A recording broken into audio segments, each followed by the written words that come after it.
Hello everyone, welcome back to our channel. So NEET UG related issues కానీ, so paper leak scam కానీ, supreme court orders కానీ, లేకపోతే కోర్టులలో జరిగే issues కానీ నేను రెగ్యులర్గా వీడియోస్ చేయట్లేదు. ఓకేనా? సో నేను చేయట్లేదు కదా అంటే మన ఛానల్ న్యూస్ రిలేటెడ్ ఛానల్ కాదు. సో న్యూస్ రీడర్ లాగా నేను చెప్పుకుంటూ వెళ్ళలేను. ఏదైనా జెన్యున్ కంటెంట్ కంప్లీట్గా 100% జరుగుతుంది అంటే, సో 100% ఉంది దాంట్లో మ్యాటర్ అంటే నేను మీకు ఎక్స్ప్లెయిన్ చేయడానికి ట్రై చేస్తాను. సో నేను చెప్పట్లేదు కదా అని ఇంకెవ్వరు చెప్పినా మీరు సో మీకు ఇష్టం ఉంటే చూడండి, లేదనుకుంటే వదిలేయండి. అండ్ ఏ టాపిక్ అయినా కూడా మాకు ఎంతవరకు తెలుస్తుందో న్యూస్ అనేది మీకు కూడా అంతవరకే తెలుస్తుంది. సో ఇప్పుడు నా మీద కొంచెం ప్రెజర్ అయింది కాబట్టి ఈ రోజు సుప్రీంకోర్టులో జరిగిన వాదనలను బట్టి ఈ రోజు ఏం జరిగింది, యాక్చువల్గా మీకు సుప్రీంకోర్టులో ఏం జరిగింది అనేది ముఖ్యం కాదు, రీనీట్కి సంబంధించి ఏ టాపిక్ వచ్చింది అనేది ముఖ్యం. సో కాబట్టి నేను ఈ పర్టికులర్ వీడియోలో మీకు క్లారిటీ ఇచ్చే ప్రయత్నం చేస్తాం. ఇంతకు ముందు చాలా వీడియోస్లో చెప్పా, ఈ వీడియోలో కూడా లాస్ట్లో మీకు రీనీట్కి సంబంధించి క్లారిటీ ఇవ్వడానికి ట్రై చేస్తాం. వీడియో చూసేటప్పుడు గుర్తుపెట్టుకోండి, వీడియో మొత్తం చూస్తే మీకు కంటెంట్ అర్థమవుతుంది. నేను మీకు పాసిబిలిటీస్ చెప్తా. సో ఆ పాసిబిలిటీస్ని బట్టి అవి జరుగుతాయా జరగవా, అసలు ఏం జరుగుతుంది అనేది మీరు ఒక అంచనాకు రండి. దానికి సంబంధించిన ఎగ్జాంపుల్ కూడా మీకు ఈ పర్టికులర్ వీడియోలో ఎక్స్ప్లెయిన్ చేస్తా. వీడియో నచ్చితే లైక్ చేయండి. లేదు మాకొద్దు, నీ కంటెంటే వద్దు, నా కంటెంటే కాదు, మీకు ఎవరి కంటెంట్ అయినా కూడా మీరు ఎవరిని నెగిటివ్ కామెంట్ చేయొద్దు. సో నాకు ఆ కంటెంట్ వద్దు, ఎందుకంటే వాళ్ళకు ఫ్రీడమ్ ఆఫ్ స్పీచ్ ఉంది, చెప్తా ఉంటారు, నచ్చితే వినండి. లేదు అనుకుంటే ఇక్కడ మీరు హైడ్ చేయడం, ఛానల్ హైడ్ చేయడం కానీ, ఛానల్ రిపోర్ట్ చేయడం కానీ మీకు ఒక ఆప్షన్ ఉంటుంది. అట్లా రిపోర్ట్ కానీ హైడ్ కానీ చేయండి, సో దట్ మీకు ఛానల్ వీడియోస్ రావు ఇంకా. సో మీరు హ్యాపీగా మీకు నచ్చిన వాళ్ళ వీడియోస్ చూసుకోవచ్చు. ఓకే, మీకు ఏమైనా డౌట్ ఉంటే డిస్క్రిప్షన్లో టెలిగ్రామ్ గ్రూప్ ఉంటుంది, అందులో జాయిన్ అవ్వండి, అందులో డిస్కస్ చేయండి. లేదా నా ఇన్స్టాగ్రామ్ లింక్ ఉంటుంది, అక్కడ ఫాలో చేయండి. మీకు ఏమైనా డౌట్ ఉంటే నన్ను అడగండి. లేదా నా పర్సనల్ నెంబర్ ఉంటుంది, కౌన్సిలింగ్ రిలేటెడ్ మెంటర్షిప్ లో జాయిన్ అవ్వాలంటే అక్కడ కూడా మీరు కామెంట్ చేయొచ్చు. సో ఇక ఈ రోజు టాపిక్ మాట్లాడుకుందాం. సో ఈ రోజు కూడా మనకు సుప్రీంకోర్టులో వెకేషన్ బెంచ్ లో ఒక కోర్టులో నీట్ కి సంబంధించిన ఇష్యూ మీద సో వాదనలు జరిగిన హీరింగ్ అనేది జరిగింది. సో అందులో అక్కడ ఉన్న బెంచ్ లో ఉన్న ఎవరైతే జడ్జెస్ ఉన్నారో వాళ్ళు చెప్పింది ఏంటంటే 0.001% కూడా నెగ్లిజెన్సీ ఉండొద్దు. ఒకవేళ జరిగితే యాక్షన్ అనేది తీసుకోవాల్సిన బాధ్యత ఎన్టీఏకి ఉంది, అండ్ యాక్షన్ తీసుకోవచ్చు అని ఒక పాయింట్ చెప్పింది. క్లారిటీగా కావాలంటే మీరు చదువుకోవచ్చు. ఓకేనా? సో దానిలో పాయింట్ ఏంటంటే 0.001% కూడా నెగ్లిజెన్సీ జరగద్దు, నీట్ అనే ఎగ్జామినేషన్ దాంట్లో జరగడానికి వీల్లేదు. సో ఒకవేళ జరిగినా కూడా దాన్ని కూడా కన్సిడర్ చేయాల్సిందే, సీరియస్ యాక్షన్ తీసుకోవాల్సిందే అన్నట్టు దీని అర్థం. ఓకే, ఓపెన్ గా మీకు లైన్ టు లైన్ ఏమంది ఏం కథ అని చెప్తే మనకి ఇది ఇంగ్లీష్ ఏం క్లాస్ కాదు. ఓకేనా? సో దాంతో పాటు ఇంకొక పాయింట్ ఏం మాట్లాడారంటే, సో దేశంలో ఎవరైతే వ్యవస్థని, ఓకేనా, వ్యవస్థని మోసం చేసి వీళ్ళు డాక్టర్స్ గా అయితే, అంటే ఇండైరెక్ట్ గా ఈ పేపర్ లీక్ లాంటి వాటిలలో స్కామ్లలో ఇరుక్కొని మంచి మార్కులు ఇచ్చుకొని ఒకవేళ వీళ్ళు డాక్టర్లు అయితే వ్యవస్థకి వీళ్ళు ఒక చీడ పురుగు లాంటి వాళ్ళని ఇండైరెక్ట్ చెప్పింది, అంటే వీళ్ళ వల్ల నాశనమే జరుగుతుంది వ్యవస్థ అని కూడా ఒక పాయింట్ మెన్షన్ చేసింది.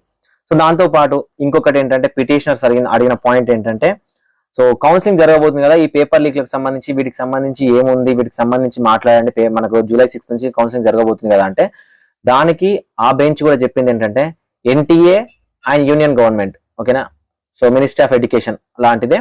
సో వీళ్ళు మీరు ఖచ్చితంగా రెస్పాండ్ అవ్వాలి. సో మీరు రెస్పాండ్ అయ్యి మిమ్మల్ని మీరు ప్రూవ్ చేసుకోవాలి, మీ క్రెడిబిలిటీని నిలబెట్టుకోవాలని ఇండైరెక్ట్ గా చెప్పింది. మీరు ఖచ్చితంగా దీనికి సంబంధించి రెస్పాండ్ అవ్వాలని చెప్తూ, సో ఏవైతే కోర్టుల కేసెస్ అన్ని July 8కు పోస్ట్ పోన్ అయ్యాయో దాంతో కూడా ఈ కేసుని మెర్జ్ చేసేసింది అనమాట. సో ఇండియాలో ఉన్న ఏ కేసు అయినా చూసుకోండి, ఇప్పటి నుంచి July 7 వరకు జరిగే హైకోర్టులో కానీ సుప్రీంకోర్టులో కానీ ఎన్ని కేసులు ఫైల్ అవుతావు, సో థౌజండ్స్ ఆఫ్ కేసెస్ ఎన్ని ఫైల్ అవ్వనివ్వండి, ఆ ఫైల్ అయ్యే కేసెస్ అన్ని కూడా July 8 రోజున హీరింగ్ ఏదైతే ఉంటుందో ఆ రోజుకి ట్రాన్స్ఫర్ అవుతాయి. ఆ రోజు కోర్టు కేసులు అన్ని కూడా ఒకే దగ్గరకు వచ్చేస్తాయి. ఓకే, సో ఇప్పుడు పేపర్ లీక్ సంబంధించి మనకు చాలా వార్తలు వస్తున్నాయి. ఎవరైతే మనకు మినిస్ట్రీ ఆఫ్ ఎడ్యుకేషన్ రీసెంట్ గా ఎవరైతే చార్జ్ తీసుకున్నారో వాళ్ళు కూడా చెప్పారు అబ్నార్మాలిటీస్ ఉన్నాయి, మిస్టేక్ జరిగినాయి 2 చోట్ల అని. ఓకేనా? పాట్నా పేపర్ లీక్ అనేది జరుగుతూ ఉంది. ప్రజెంట్ ఇష్యూ అనేది పొలిటికలైజ్ అయిపోయింది. ధర్నాలు, రాస్తారోకోలు, పేపర్ అని ఇట్లా అని, పేపర్ లీక్ అయిందని, గవర్నమెంట్ పట్టించుకోవట్లే అని, రెస్పాండ్ అవ్వట్లే అని చాలా అంటే చాలా ప్రెజర్ చేస్తా ఉన్నాయి. ఓకేనా? ప్రెజర్ చేస్తా ఉన్నాయి. ఈ ప్రెజర్ లో రీనీట్ ఉంటుందా అనే టాపిక్ లో కొన్ని పాయింట్లు మాట్లాడుకుందాం. ఓకేనా? మీకు నేను ఈ జడ్జ్మెంట్లు కాపీలు న్యూస్ రీడర్ లాగా ఎక్స్ప్లెయిన్ చేయలేను, చూస్తే అర్థమవుతుంది. కౌన్సిలింగ్ రిలేటెడ్ అర్థం కాదు కాబట్టి నేను చెప్తాను, కానీ న్యూస్ పేపర్ అందరికీ వస్తుంది, ఈజీగా అర్థమవుతుంది. సో కాబట్టి ఆ కోర్టు కేసులు మీరు చూసుకోండి. సో వాటికి సంబంధించి రెగ్యులర్ గా వీడియోస్ అవసరం లేదు. ఇప్పుడు రీనీట్ కి సంబంధించి నేను కొన్ని పాయింట్స్ చెప్తాను, వినండి. Okay, so first of all first point ఏంటి, కేసు ఎక్కడ ఉంది? సుప్రీంకోర్టు పరిధిలో ఉంది. ఓకేనా? సో ఫస్ట్ కేసు ఎక్కడ ఉంది? సుప్రీంకోర్టు పరిధిలో ఉంది. ఓకే, సో సుప్రీంకోర్టు హీరింగ్ ఎప్పుడు ఉంది? మనకు జూలై 8 రోజున ఉంది.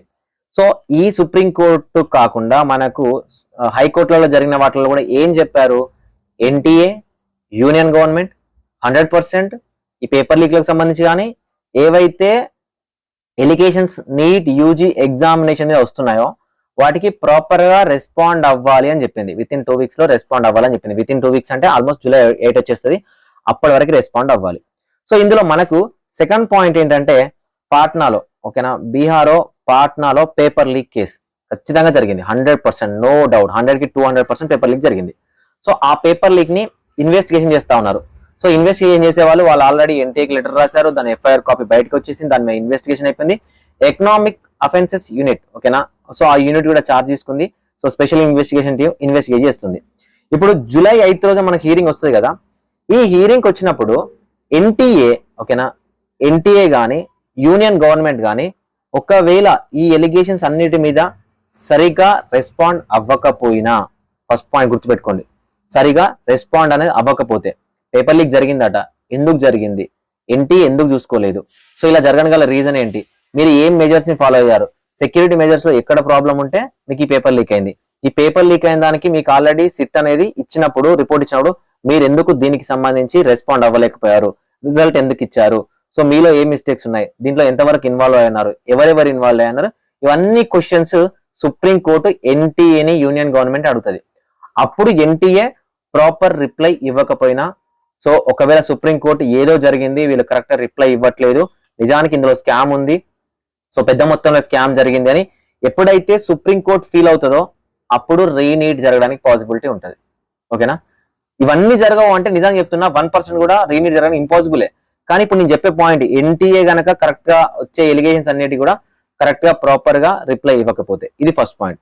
సెకండ్ పాయింట్, సో పాట్నాని ఇన్వెస్టిగేషన్ చేస్తున్న ఇన్వెస్టిగేషన్ టీమ్ అనేది, సో ఒకవేళ సుప్రీంకోర్టు హీరింగ్ వస్తే అక్కడ వాళ్ళు ఒకవేళ అడిగితే ఆ సిట్ ఆఫీసర్ ఎవరైతే ఉన్నారో వాళ్ళు కనుక, లేదు సార్ పాట్నాలో ఎంతవరకు పేపర్ లీక్ అయిందో అంతవరకు మేము ట్రేస్ చేశాము, సో ఏ రేడియస్ వరకు అయిందో ఆ రేడియస్ వరకు మేము ట్రేస్ చేశాము, వాళ్ళందరినీ మేము కస్టడీలోకి తీసుకున్నాము, ఇన్వెస్టిగేషన్ చేశాము, ఈ పర్టికులర్ క్యాండిడేట్స్ ఉన్నారు, ఇంతవరకు మాత్రమే పేపర్ లీక్ అయింది, ఇంకా దీన్ని దాటి వెళ్ళలేదు, సో దీని రేడియస్ ఇంకా పెరగలేదు అని ఒకవేళ వాళ్ళు చెప్తే ఓకే. లేదు సార్ ఇది చాలా దూరం వెళ్ళింది సార్, ఎంత దూరం వెళ్ళిందో మేము ట్రేస్ చేయలేకపోతున్నాం, మేము ఇంకా ఇన్వెస్టిగేషన్ చేస్తా ఉన్నాం, పేపర్ లీక్ జరగడం అనేది కన్ఫామ్ గా జరిగింది, కానీ ఎంత దూరం, ఎంత వైడ్ స్ప్రెడ్ అయింది అనేది మాకు తెలియదు, సో మేము ఇంకా ఇన్వెస్టిగేషన్ చేస్తున్నామా అని ఒకవేళ పాట్నా వాళ్ళు చెప్పినా కూడా, ఒక ఇన్వెస్టిగేషన్ చేస్తున్నాం ఇంకా వైడ్ స్ప్రెడ్ అయిందని చెప్పినా, దానికి ఎన్టీఏ ప్రాపర్ రిప్లై ఇవ్వకపోయినా ఖచ్చితంగా రీనీట్ అని ఉంటుంది, జరుగుతుంది. అలాంటి కేసెస్ లో మాత్రమే. అది ఎంతవరకు పాసిబుల్ అవుతుందని మీరు ఆలోచించండి. నేను చెప్పను ఎంతవరకు పాసిబుల్ అవుతుందంటే, నేను కోర్టులో లేను, నేను లాయర్ని గాను, నేను జ్యుడిషియల్ సిస్టమ్స్ లో లేను, సో జ్యుడిషియల్ సిస్టమ్ లో ఏదైనా జరుగుతుంది. సో కాబట్టి ఇది జరిగితే మాత్రమే, ఇంత సినిమా జరిగితే మాత్రమే రీనీట్ అనేది జరుగుతుంది. ఈ సినిమా గనక జరగకపోతే రీనీట్ జరగడానికి పాసిబిలిటీ లేదు. ఇంకొక ఆప్షన్ ఉంది. ఇంకొక ఆప్షన్ ఏంటంటే, ఫర్ ఎగ్జాంపుల్ ఎన్టీఏ పర్ఫెక్ట్ గా రిప్లైస్ అనేది ఇవ్వకపోతే, సో పాట్నా నుంచి కూడా సిట్ నుంచి కూడా ఒక పర్ఫెక్ట్ రిప్లై అనేది రాకపోతే, సో ఎన్టీఏ కానీ పాట్నాలో కానీ, సార్ మాకు ఇంకా టైం కావాలి ఇన్వెస్టిగేషన్ చేయడానికి, కానీ సార్ మేము ఇంకా ప్రాపర్ రిప్లై ఇవ్వడానికి టైం కావాలి అని అడిగినప్పుడు, ఒకవేళ వాళ్ళని సమర్థించి కోర్టు కూడా వాళ్ళకి టైం ఇస్తే ఈ కోర్టు కేసు అనేది మళ్ళీ పోస్ట్పోన్ అవుతుంది. సో మళ్ళీ పోస్ట్పోన్ అయినప్పుడు జూలై 6 నుంచి మనకు కౌన్సిలింగ్ స్టార్ట్ అవుతుంది. కౌన్సిలింగ్ స్టార్ట్ అయ్యి ఒక రౌండ్ ఆఫ్ అలాట్మెంట్ జరిగితే ఖచ్చితంగా సుప్రీంకోర్టు కానీ బ్యాక్ ఎందుకు వెళ్తుంది చెప్పండి? అలాట్మెంట్ జరిగింది, స్టూడెంట్స్ జాయిన్ అయ్యారు, సో ఇలాంటి కేసెస్ లో సుప్రీంకోర్టు బ్యాక్ వెళ్ళడానికి ఉండదు. అంటే జడ్జిమెంట్ లో బ్యాక్ వెళ్ళి మళ్ళీ ఫస్ట్ నుంచి స్టార్ట్ చేయండి, అలాట్మెంట్లు అన్ని క్యాన్సిల్ చేయండి అంటే ఇది చాలా అంటే చాలా తక్కువ ఛాన్సెస్ ఉంటాయి అనమాట. నేను ఇక్కడ మీకు ఏదో యాంటీగా మాట్లాడాలని చెప్తున్నాను, రియాలిటీలు చెప్తా ఉన్నాను. సో ఇప్పటికైనా రియాలిటీలోకి రండి, ఓకేనా? రియాలిటీలోకి వచ్చి ఎవరేం చెప్పినా వినడానికి ట్రై చేయండి. సో మీరు కూడా సొంతంగా చదువుకోవడానికి, అంటే వినడానికి ట్రై చేయండి. న్యూసే కాబట్టి చదవడానికి ట్రై చేయండి, వినడానికి ట్రై చేయండి. ఒకవేళ మీ పేరెంట్స్ చదువు రాకపోతే, స్టూడెంట్స్ ఎవరైతే చూస్తున్నారో ఎక్స్ప్లెయిన్ చేయడానికి ట్రై చేయండి, ఓకేనా? ఇవన్నీ జరిగితే మాత్రమే, ఎన్టీఏ ప్రాపర్ రిప్లై ఇవ్వకపోయినా, సో పాట్నా కేసు సంబంధించి కూడా సార్ చాలా స్ప్రెడ్ అయింది, మేము ట్రేస్ చేయలేకపోతున్నాం అని చెప్పినా, సో అప్పుడు సుప్రీం కోర్ట్ అనేది నిజానికి మాస్ కాపీయింగ్ జరిగింది, మాస్ పేపర్ లీక్ జరిగింది అని నమ్మితే మాత్రమే రీనీట్ ఉంటుంది. ఒకవేళ నమ్మలేదు అని అంటే, సో ఒకవేళ బీహార్ లో పాట్నాలో ఎంత దూరం వెళ్ళింది, సో ఎంతవరకు ఇన్వాల్వ్ అయ్యారు, ఎంతమంది ఉన్నారు, ఏ సెంటర్ లో లీక్ అయింది, వాళ్ళ మీద ఎలాంటి యాక్షన్ తీసుకున్నారు, ఫ్యూచర్ ఎలాంటి యాక్షన్ తీసుకోబోతున్నారు, సో దీనికి సంబంధించి మెజర్ అంటే ఏం పాటిస్తా ఉన్నారు అని ఎన్టీఏ అడిగినప్పుడు ఎన్టీఏ ప్రాపర్ రిప్లై ఇస్తే సో అక్కడికి కేసు అనేది క్లోజ్ అయిపోతుంది. ఇదే జరుగుతుంది. అన్న మాకు న్యాయం జరగదా, ఇండియాలో మాకు న్యాయం జరగదా అంటే ఇదే జరుగుతూ ఉన్నది. ఇంకా ఎడ్యుకేషన్ సిస్టమ్ లో ఫస్ట్ ఎన్టీఏ లాంటి సో ఒక ఐఏఎస్ ఆఫీసర్సే ఉన్నారు దానికి సంబంధించిన డైరెక్టర్ రేంజ్ లో, వాళ్ళు మెజర్స్ అనేది ఫాలో చేయాల్సింది. ఓకే, ఇక్కడ మనకి ఏంటంటే లెజిస్లేచర్, దాంతో పాటు ఎగ్జిక్యూటివ్, ఇవి లెజిస్లేచర్ కరెక్ట్ గా లేకపోయినా ఎగ్జిక్యూటివ్ బాడీ అనేది కరెక్ట్ గా ఉండాలి. కరెక్ట్ గా ఉంటే వ్యవస్థ అనేది కరెక్ట్ గా ఉంటది. సో ఇవి కరెక్ట్ గా లేకపోతే ఇంకా దానికి సో మీ అదృష్టమా దురదృష్టమా అనేది ఎవరేం చేయలేరు. లేదు సార్ అసలు కంటిన్యూ అవ్వద్దు, కౌన్సిలింగ్ జరగద్దు, ఇలానే కంటిన్యూ అవ్వకుంటూ వెళ్ళాలంటే మీరే లాస్ అవుతారు, మనమే లాస్ అవుతాం. ఇది ఇంకా ఇలా ఎక్స్టెండ్ అవ్వకుంటూనే వెళ్ళిపోతా ఉంటది అనమాట. సో మిమ్మల్ని భయపెట్టడానికి చెప్పట్లేదు కానీ క్లారిటీ ఇన్ఫర్మేషన్ ఇస్తున్నా. సో దీనికి సంబంధించి చాలా విషయాలు చెప్పాను. తెలంగాణ గ్రూప్ 1 కి సంబంధించి పేపర్ లీక్ అయింది. సో పేపర్ లీక్ అయింది, దానికి సంబంధించిన ప్రూఫ్స్ దొరికినాయి. సో ప్రూఫ్స్ ఎక్కడ దొరికినాయి అంటే direct TSPSC secretary official login నుంచే పేపర్ లీక్ అయింది. అందులో పనిచేసే టెక్నికల్ డిపార్ట్మెంట్ లో పనిచేసే వ్యక్తి పేపర్ లీక్ చేశాడు. సో పేపర్ లీక్ చేసిన తర్వాత అది ఎంతవరకు వెళ్ళింది ఏంటి అని ట్రేస్ చేశారు. ట్రేస్ చేసినప్పుడు సో హైకోర్ట్ ఆఫ్ తెలంగాణ అడిగింది, మీరు ఇంత అవగాహన లోపంతో ఉన్నారా అంటే, ఇంత సెక్యూరిటీ ఫీచర్స్ ని ఫాలో అవ్వట్లేదా, డాటా ఎందుకు ఇస్తలేరు, 1:50 ఇచ్చారు కానీ వాళ్ళకి మార్కులు ఎన్ని వచ్చాయి, ఎక్కడ రాశారు, వాళ్ళ క్లారిటీ ఏంటి అనేది తెలియలేకపోతుందా. సో ఎవరైతే ఇన్వెస్టిగేషన్ చేసిన టీం ఉందో టాపర్స్ ని వాళ్ళు మళ్ళీ ఒక ఎక్స్పర్ట్ టీం పెట్టి వాళ్ళని ఇంటర్వ్యూ చేశారు క్వశ్చన్స్ మీద, ఎన్ని క్వశ్చన్స్ వచ్చినాయి అంటే. సో దాని ఒక సీల్డ్ కవర్ లో ఇచ్చారు, ఎంతవరకు వైడ్ స్ప్రెడ్ అయింది, నిజానికి పేపర్ లీక్ అయిందా, ఎంతవరకు అయింది, సో ట్రేస్ చేయలేకపోతున్నాం, నిజానికి అయింది. దీనికి టీఎస్పీఎస్సీ సమాధానం లేదు. అక్కడ టీఎస్పీఎస్సీ ఒక ప్రాపర్ సమాధానం చెప్పలేకపోయింది హైకోర్టులో. చేసినప్పుడు హైకోర్టు ఏం చెప్పింది, డైరెక్ట్ ఎగ్జామ్ క్యాన్సిల్ అని చెప్పింది. ఫస్ట్ గ్రూప్ 1 రాసినప్పుడు ప్రాపర్ రిప్లై టీఎస్పీఎస్సీ ఇవ్వలేదు. దానికి సంబంధించిన ఇన్వెస్టిగేషన్ టీం కూడా ఒక సీల్ కవర్ లో ఇచ్చేసింది. సో ఎంతవరకు వైడ్ స్ప్రెడ్ అయింది, ఎంతవరకు అయి ఉండొచ్చు, మేబీ అవ్వడానికి ఛాన్సెస్ ఉన్నాయా, పాసిబిలిటీస్ ఉన్నాయా అని చెప్పినప్పుడు కోర్టు నమ్మి సో టీఎస్పీఎస్సీ ప్రాపర్ రిప్లై ఇవ్వకపోయినప్పుడు ఏం చేసిందంటే ఎగ్జామినేషన్ క్యాన్సిల్ చేసింది. క్యాన్సిల్ చేసిన తర్వాత సెకండ్ టైం పెట్టారు. మళ్ళీ మాకు సెకండ్ టైం పెట్టినప్పుడు ఏం చేసింది, బయోమెట్రిక్ తీసుకోలేదని, సరిగా ఎగ్జామినేషన్ కండక్ట్ చేయలేదని మళ్ళీ కోర్టుకి వెళ్ళారు. మళ్ళీ కోర్టుకి వెళ్ళినప్పుడు అరే ఆల్రెడీ ఒకసారి బుద్ధి చెప్పినాం కదా, అయినప్పటికీ మీరు మెజర్మెంట్స్ ఫాలో అవ్వలేదా, బయోమెట్రిక్ తీసుకోలేదా, దీనిలో ట్రాన్స్పరెన్సీ ఏముంది, బయోమెట్రిక్ తీసుకున్నప్పుడు ఒక ఎగ్జామ్ ఒకటి రాసి ఉంటాడు కదా అని మళ్ళీ క్యాన్సిల్ చేసింది. సో ఇప్పుడు థర్డ్ టైం జరిగింది మాకు గ్రూప్ 1. సో జరిగినప్పుడు ఏంటి, బయోమెట్రిక్ ఇవన్నీ తీసుకున్నారు, బయోమెట్రిక్, ఫేస్, ఐరిస్ ఇవన్నీ తీసుకొని సో ఎగ్జామినేషన్ కండక్ట్ చేశారు. ఇప్పుడు ఏం జరిగింది, పేపరే కొంచెం అటు ఇటుగా వచ్చింది అనమాట. సో ఇలాంటి కేసెస్ ఉంటాయి. అంటే ఒక వ్యవస్థ ఎగ్జామినేషన్ కండక్ట్ చేసిన వ్యవస్థ అనేది ప్రాపర్ రిప్లై ఇవ్వనప్పుడు కోర్టులో, తనని తాను జరిగిన దానికి సమర్థించుకున్నప్పుడు, సో సరైన అవగాహన లేకుండా కోర్టులో అటెండ్ అయినప్పుడు ఏ కోర్టు అయినా నమ్మేది ఏంటంటే ఆన్సర్ కావాలి. ఆన్సర్ పర్ఫెక్ట్ గా లేనప్పుడు, ఎలిగేషన్స్ అనేవి స్ట్రాంగ్ గా ఉన్నప్పుడు, ఎలిగేషన్ స్ట్రాంగ్ గా ఉండి ఆన్సర్ కరెక్ట్ గా లేనప్పుడు ఖచ్చితంగా అప్పుడు డెసిషన్ సుప్రీం కోర్టులో ఉంటది. ఓకే, ఇవన్నీ క్లారిటీ.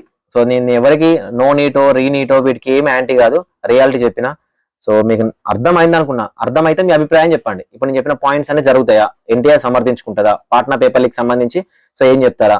సో ఇవన్నీ ఎవరైనా మీలో జ్యుడిషియర్ లో ఉండే వాళ్ళు ఉంటే మీకు ఏమైనా ఇన్ఫర్మేషన్ తెలిస్తే సో మీరు కామెంట్ చేయడానికి ట్రై చేయండి. నేను ఫస్ట్ కామెంట్ ని పిన్ చేసి పెడతా. So thank you for watching this video. So video length అయింది, మేబీ సోది అనుకుండొచ్చు, మీ అనుకోవచ్చు. చెప్పాలి కాబట్టి ప్రెషర్ అవుతుంది, నాకు నెంబర్ ఇచ్చినాం కాబట్టి ప్రెషర్ అవుతుంది. చాలా వీడియోస్ షేర్ చేయడం, మాట్లాడండి అంటే మాత్రమే ఈ టాపిక్ చెప్తా ఉన్నా, లేకపోతే నాకైతే ఇంట్రెస్ట్ లేదు. ఎందుకంటే నేను న్యూస్ రీడర్ని కాదు, మన ఛానల్ న్యూస్ ఛానల్ కాదు. సో మీకు ఏమైనా కౌన్సిలింగ్ రిలేటెడ్ చెప్పడానికి ట్రై చేస్తే కానీ ఇంకా ప్రతి టాపిక్ ని చెప్పుకుంటూ వెళ్ళలేము. న్యాయం జరుగుతుంది అనే భావిద్దాం. ఎందుకంటే తప్పు చేసిన వాడు ఎవడైనా కూడా తప్పించుకోవడానికి వీల్లేదు. 720 out of 720 వచ్చినాయా, 650 out of 650 వచ్చినాయా, మేము పేపర్ చూసి రాసిన వాళ్ళ మార్కులు పెరిగినాయా అంటే నువ్వు 4 attempts లో ఎంబీబీఎస్ ఫస్ట్ ఇయర్ ని కనుక నువ్వు క్లియర్ చేయలేకపోతే, థియరిటికల్ ఎగ్జామినేషన్ లో క్లియర్ చేయలేకపోతే, అంటే నీకు బేసిక్స్ ఏ రానప్పుడు నువ్వు ఎంబీబీఎస్ లోకి వెళ్ళి ఎయిమ్స్ ఢిల్లీనో లేకపోతే ఎయిమ్స్ లో చదువుకుంటే నీ పక్కన వాళ్ళందరూ టాపర్స్ అవుతారు. నువ్వేం చదువుతావు? నువ్వు క్వాలిఫై 4 attempts లో నువ్వు కనుక క్లియర్ చేయలేకపోతే, ఎంబీబీఎస్ ఫస్ట్ ఇయర్ క్లియర్ చేయకపోతే యూఆర్ నాట్ ఎలిజిబుల్. ఎంబీబీఎస్ చదవడానికి నువ్వు నాట్ ఎలిజిబుల్ అవుతావు. నీకు అప్పుడు 720 వస్తే ఏంటిది, మార్కులు వస్తే ఏంటి, ర్యాంక్ వస్తే ఏంటి, టాప్ కాలేజ్ చదివితే ఏంటి. సో కాబట్టి తప్పు చేసిన వాడు ఖచ్చితంగా సొసైటీ నుంచి కానీ విధి నుంచి కానీ తప్పించుకోవడానికి అవకాశం లేదు. సో కాబట్టి బెటర్ ఏం జరుగుతాయని వెయిట్ చేద్దాం. ఇంకొక పాయింట్ చెప్తున్నా, రీనీటా అని మీరు భయపడితే, మళ్ళీ చాలా వీడియోస్ మీరు భయపడితే, మీకు అనిపిస్తే ఎవరి మాట నమ్మకండి, నా మాట కూడా ఎవరి మాట నమ్మకండి. మీకు అనిపిస్తే బుక్కులు తీయడానికి ట్రై చేయండి. లేదన్నా జరగదు, అది ఇంపాసిబుల్ అని మీకు నిజానికి అనిపిస్తే గమన కూర్చొని కౌన్సిలింగ్ రిలేటెడ్ నేర్చుకోండి. అసలు మేము బౌండరీలో లేము, కట్ ఆఫ్ బౌండరీలో లేము, వీళ్ళతో మాకు ఈ లొల్లే వద్దు అనుకుంటే ఇమ్మీడియట్ గా వెళ్ళి లాంగ్ టర్మ్ లో జాయిన్ అవ్వండి. ఇవి నేను చెప్పదలుచుకున్నాయి. సో నెగిటివ్ కామెంట్ చేయొద్దు, మీకు నచ్చకపోతే వదిలేయండి. ఎందుకంటే మేము చదువుకొని వచ్చినాం, అట్లీస్ట్ మా చదువులకైనా వాల్యూ ఇవ్వండి. సో నెగిటివ్ కామెంట్ చేస్తే మేము బాధపడాల్సి వస్తుంది. సో నేను బాధపడను, నేను రిప్లై ఇస్తా, కానీ దయచేసి చేయకండి. మీకు ఏమైనా అభిప్రాయం ఉందనుకోండి, నా వీడియో నచ్చకపోతే వదిలేయండి. మీకు ఇంకేమైనా సజెషన్ ఇవ్వాలనిపిస్తే సజెషన్ ఇవ్వండి.